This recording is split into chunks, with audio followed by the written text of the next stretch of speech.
আসসালামু আলাইকুম রহমতুল্লাহ। সম্মানিত ভিউয়ার্স, বরাবরের মতো আরও একটি নতুন ভিডিও নিয়ে আসলাম আপনাদের মাঝে। ভিডিও স্ক্রিনে যে মহিলাটিকে দেখলেন উনি আমার সম্পর্কে ফুফু আম্মা হয়। যদিও ওনার এলাকায় এসেছি, কিন্তু ওনার বাড়িতে যেতে পারলাম না, কারণ এলাকা ঘুরবো বলে। তো ফুফু আম্মার সাথে কথা বলে সামনের দিকে এগোবো এখন, এবং ঘুরে দেখব এই চর এলাকা। এই এলাকাটির নাম নিশ্চন্তপুর চর। হ্যাঁ বন্ধুরা, এটা সিরাজগঞ্জ জেলা গাজীপুর থানার অন্তর্গত চর নিশ্চন্তপুর ইউনিয়ন।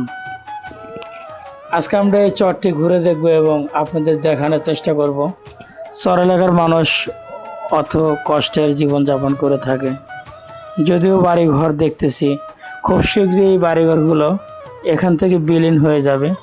আপনারা দেখতে থাকুন, সামনে যে নদীগুলো আছে এই নদী বাড়ি ভেঙে নিয়ে যাবে, কারণ নদী কারোর অপেক্ষায় থাকে না।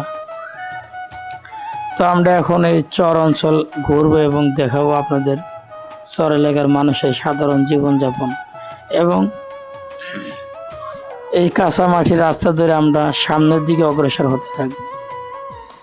এই এলাকার মানুষের প্রধান জীবিকা আহরণের অর্থ আবাদ বসত, ফসল আবাদি। কারণ এখানে মিল ফ্যাক্টরি নেই বললেই চলে, কোনো প্রকার কোনো মিল ফ্যাক্টরি নাই। এলাকার মানুষের আবাদ বসত এবং গরু ছাগল এগুলো দিয়েই তাদের দিনকাল কেটে যায়।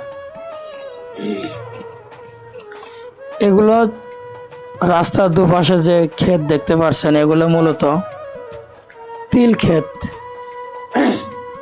যারা তিল ক্ষেত চেনেন তারা চিনতে পারবেন, কারণ তিল শহরের মানুষ নাও চিনতে পারেন। এগুলো তিল, অথবা এক পাশ দিয়ে রয়েছে বাদাম। তাই আপনারা দেখুন এবং ভালো লাগবে সম্পূর্ণ ভিডিও। আর যদি ভালো লাগে অবশ্যই আমার চ্যানেলটি সাবস্ক্রাইব করে রাখবেন এবং লাইক কমেন্ট করতে ভুলবেন না। ধন্যবাদ সকলকে। আসসালামু আলাইকুম ওয়া রাহমাতুল্লাহ।